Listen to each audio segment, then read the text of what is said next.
Welcome to the Fifth Estate, a conversation between young African scholars from the Fort Hall School of Government and Professor Mutahi Ngunyi.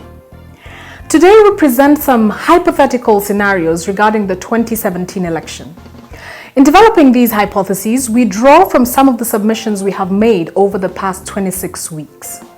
We argue that this election is similar to the 2007 election. In 2007, the contest was between a politically incompetent government and a reckless opposition. The result was war. 10 years later, we find ourselves preparing for the 2017 election, which will be a contest between a reckless and hardcore opposition on the one hand and an indifferent government on the other. The result cannot be good. Consider the reasons with us. In our first hypothetical scenario, NASA unity materializes and Raila is nominated as its presidential candidate. Kalonzo, Wetangula and Mudavadi all back this nomination. If this happens and Uhuru retains his JAB coalition of just two communities without altering a thing, then the election results will spring up surprises. Our hypothesis is that if the status quo in Jubilee is maintained, and the coalition refuses to expand the executive to accommodate the other tribes, a Raila candidacy under NASA will get a very comfortable 52% victory over Jubilee's 48%. And this is how Raila becomes president in 2017.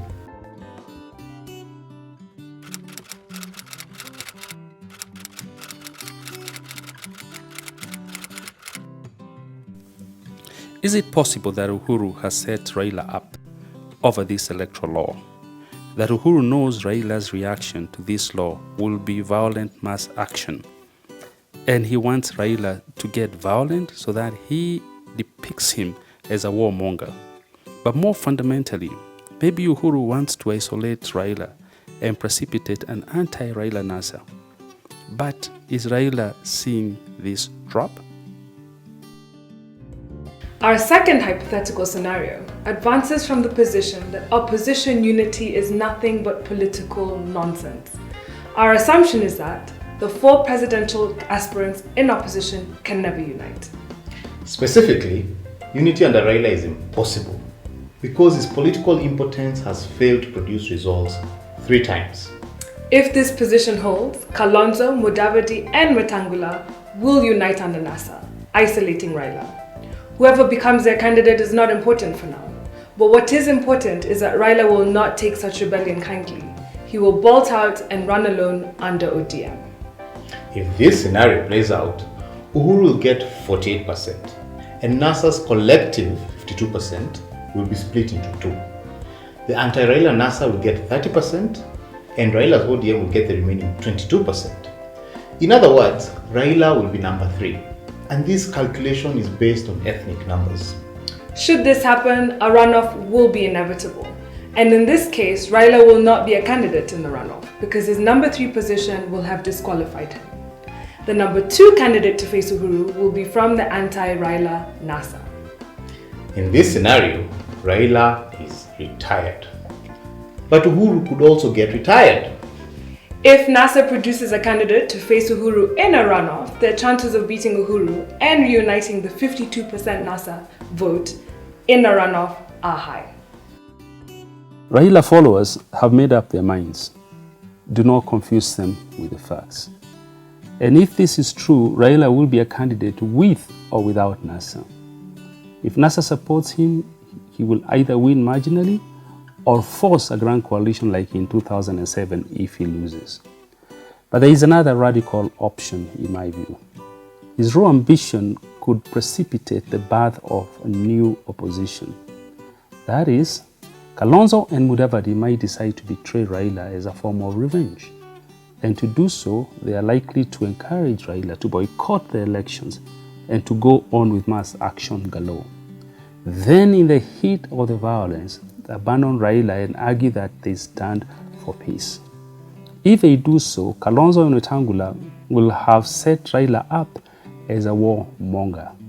Then they will use this accusation to engineer an anti-Raila coalition in opposition. If there is a runoff, in my view, this new opposition has a chance of beating Jubilee. In sum, the problem with opposition is one Raila Amolo Odinga, in my view. In the first two scenarios we have offered, Uhuru loses the election for two reasons.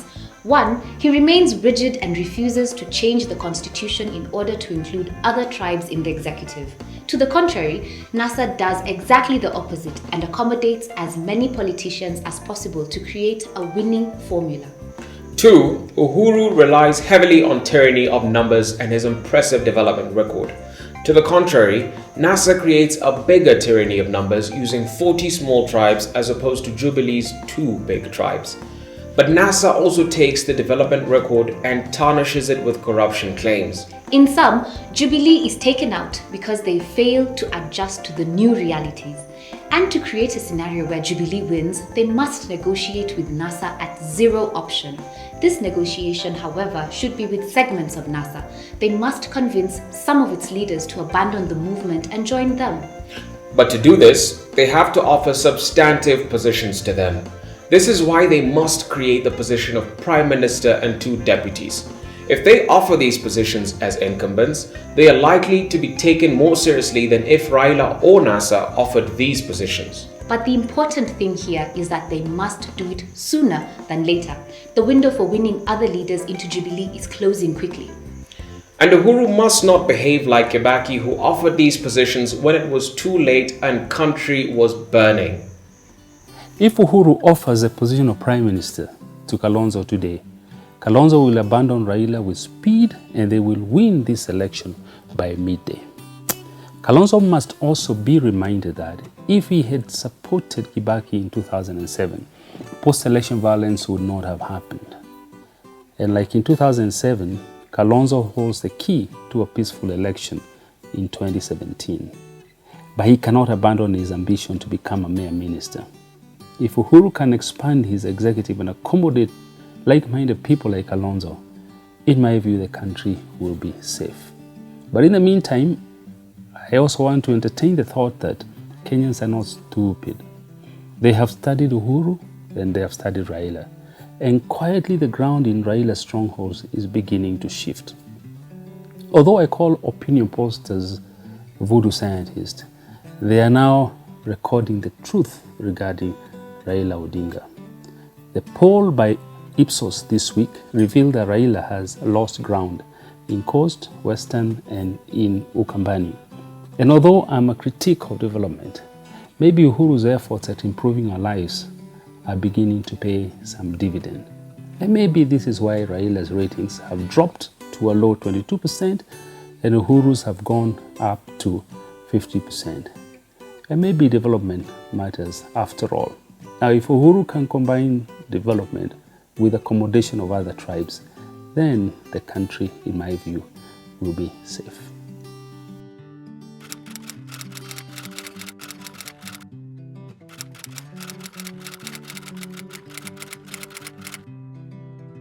Raila wanted Uhuru and Ruto locked up at ICC. Now it's revenge time. They are setting Raila up, collecting credible evidence against him as a warmonger, isolating him from his cowardly colleagues afraid of The Hague, and enjoying it. My Christmas message to Raila is there for this. You have been set up. End of discussion.